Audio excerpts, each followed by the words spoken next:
माझं नाव आकाश बनकर, आपल्या चॅनल तुमचं स्वागत आहे। हा व्हिडिओ मी तुमच्यासाठी बनवतोय इंटरसिटी ट्रिपसाठी। म्हणजे आता काय ज्यांना मुंबई साईडला वगैरे जायचं असतं, ठीक आहे। तर जसं मला आज मुंबईला जायचं होतं, आज संडे आणि आज मला मुंबईला जायचं होतं, माझं पर्सनल काम आहे। तर मी आता कारनी चाललेलो होतो, आपण कारनी जाणार, आपला सीएनजी टोल जातो।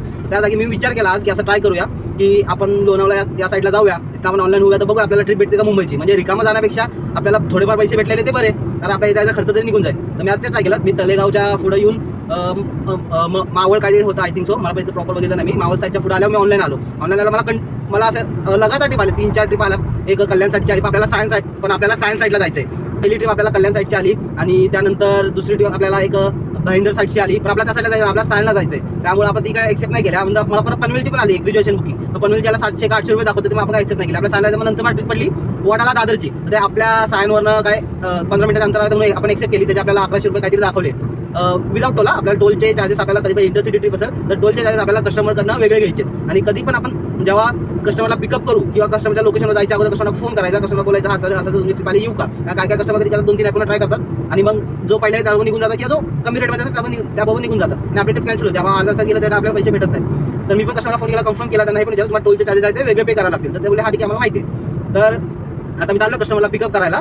तर आपल्याला पिकअप खूप लांबच होता, म्हणजे 7-8 किलोमीटर, मतलब लोणावळ्याच्या अलीकडनंच। आज मी पण तोच विचार केला, आज सॅटर्डे संडे आहे, तर सॅटर्डे संडेला खूप जण मुंबईवरनं येतात फार्म हाऊसला वगैरे विकेंड एक्सप्लोर करायला येतात। तर त्या हिशोबाने तेच मी 10-11चा टायमिंग पकडला, कारण मला जितकं माहिती, मी पण माझ्या मित्रांसोबत फार्म हाऊसला वगैरे गेलेलो आहे। तर मला माहिती आहे की फार्म हाऊसचं चेकआउट जे आहे ते 10 ते 11 मध्ये असतं। सॅटर्डेला तुमचं चेक इन असतं 12-1 आणि संडेला चेकआउट असतं 10-11च्या टायमिंगमध्ये। तर मोस्टली या टायमिंग आपल्याला राईड भेटू शकतात, हे मला 100% होतं। बट मी रिस्क घेतलं आणि ते आपण फ्रीवे नाही, आपण एक्सप्रेस हायवे नाही मारला, आपण जो जुना लोणावळा पुणे मुंबई जुना हायवे जो आहे तो घेतलाय। कारण आपण कारण आपण जर या हायवेने जाऊ तरच आपल्याला लोणावळा लागल। तर त्यामुळे हा रोड मी घेतला आणि आपला ट्रिप पण पडली आहे 1200 रुपयाची। आता आपल्याला बघा, आपला टोल आपल्याला पर्सनली भरावा लागला असता, पण आपला ट्रिप भेटली तर आपल्याला टोलचा खर्च पण निघून जाणार आहे आणि आपला येण्याचा खर्च पण निघून जातोय। आणि प्लस पॉईंट आपल्याला हा याच्यात की आपण जर आता इथनं ट्रिप घेऊन चाललो तर आपल्याला रिटर्नची ट्रिप पण मुंबईनं 100% भेटते। त्यामुळं आपल्याला येण्या जाण्याचा पूर्ण खर्च वाचून जातो। पण मी पर्सनल कामाचं त्याला मला 2 दिवस लागणार आहे तिथं, त्यामुळे येताना तर मी ट्रिप काय घेणार नाही आहे। आणि माझ्या संगती माझ्या 1-2 मित्र पण असणार आहे, त्यामुळं तर आपण मित्रांसोबत येणार आहे, पण ट्रिप तर घेणार नाही आहे। पण मी 100% शुअर सांगतो, जर आपण इथनं ट्रिप घेऊन गेलो तर आपल्याला रिटर्नची ट्रिप 100% लागते। कारण अगोदर एक्सपिरियन्स घेतल्या म्हणून मला माहिती आहे। तर बघा, आता आपण कस्टमरला पिकअप झालं, कस्टमर पिकअप करूया, ड्रॉप केल्यावर बघूया आपल्याला टोटल किती रुपये भेटतात, किती किलोमीटरचे। पर किलोमीटर 10 पर्यंत भेटेल। लॉंग ट्रिप याच आपल्याला रेटने भेटते, कधी पण उबरला पण बघा, आणि टोलचे चार्ज आपल्याला वेगळे कस्टमर पे करतो। ठीक आहे, आता कस्टमर पिकअप करूया, ड्रॉप केला बघूया, बाय। हा मित्रांनो, आपण आता इथे दादर स्टेशन जवळ आहे आणि बघू शकता पुढं गाडी MS-01ची। आपण दादर स्टेशनला कस्टमरला ड्रॉप केलं आहे आणि आपल्याला त्याचे 998 रुपये काहीतरी भेटले, म्हणजे 1000 रुपये पकडा। 88 किलोमीटरचे 1000 रुपये आपल्याला टोटल भेटलेत। टोल वगैरे जो आपला कट झाला तो कस्टमरनी वेगळा पे केला आहे। आपण अटल सेतूवरनं आलो म्हणून आपण लवकर पोचलो। तर अटल सेतूला 250 रुपये एक्स्ट्रा टोल काय आहे, कस्टमरने सगळे टोल वेगळे पे केलेत। तर ठीक आहे, तर आता आपण इथनं जाऊया आपल्या घराकडं आणि आपल्या मित्राच्या घराकडं, आणि तिथं गेल्यावर बाकीची डिटेल्स तुम्हाला मी शेअर करतो। आता आपण घरी आलोय आणि आपण जसं कस्टमरला दादर स्टेशनला ड्रॉप केलं, तिथं आपण आपली कामं वगैरे आवरली। त्यामध्ये आपण ऑनलाईन राहिलो की बघूया आपल्याला रिटर्न ट्रिप भेटते की नाही, किती टाइम लागतो वगैरे। मला 2दा रिटर्नची ट्रिप वाजल्या, चेंबूरवरनं आणि एक वाशी साईडनं 2दा वाजल्या ट्रिप। आपण एक्सेप्ट नाही केली कारण आपल्याला जायचं नव्हतं परत। तर त्यामुळं मग रिटर्न जर आपण ट्रिप घेऊन आलो तर रिटर्न ट्रिप आपल्याला 100% भेटते।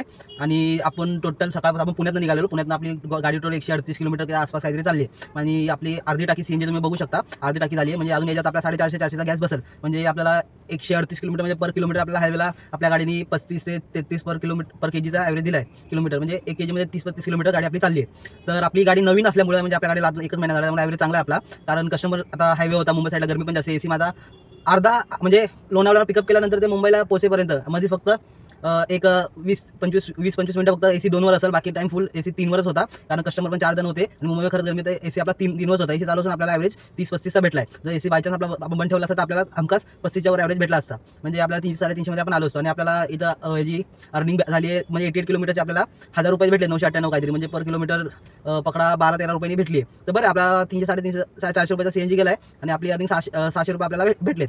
तर तेच आपल्या याचा जायचा सीएनजी जो आहे तो निघला, रिकामा येण्यापेक्षा कोणतरी भाडं घेऊन आलेला आपल्या त्याचा खर्च निघाला बरा। तर आपल्या रिटर्नच्या ट्रिप पण लागत होत्या, पण आपल्याला नव्हतं, म्हणून आपण एक्सेप्ट नाही केल्यात। जायचे तर आपल्याला रिटर्न जायचं नव्हतं म्हणून आपण एक्सेप्ट नाही केलं, पण ट्रिप भेटतात. तर एकदा असं ट्राय करूया 1-2 आठवड्यानंतर, की असंच आपण से पकडून आपण ट्राय करूया तळेगावच्या पुढे येऊन लोणावळा तिथं ऑनलाईन जाऊया आणि तिथनं ट्रिप घेऊन मुंबईला येऊया आणि मुंबईवरनं डायरेक्ट ऑनलाईन होऊन थांबूया आणि रिटर्न पुण्याला येऊया. तर बघूया आपलं टोटल इन्कम किती वेळात आणि किती होतीये बघा. त्यामध्ये आपल्याला अंदाज येईल, मग आपण आपलं संडेचं काम लवकर पण संपवू शकतो. तर भेटूया मित्रांनो, आपण पुण्याला मंगळवारी जाणार आहे, त्यानंतर आपले बाकीचे व्हिडिओ येतील. थँक्यू.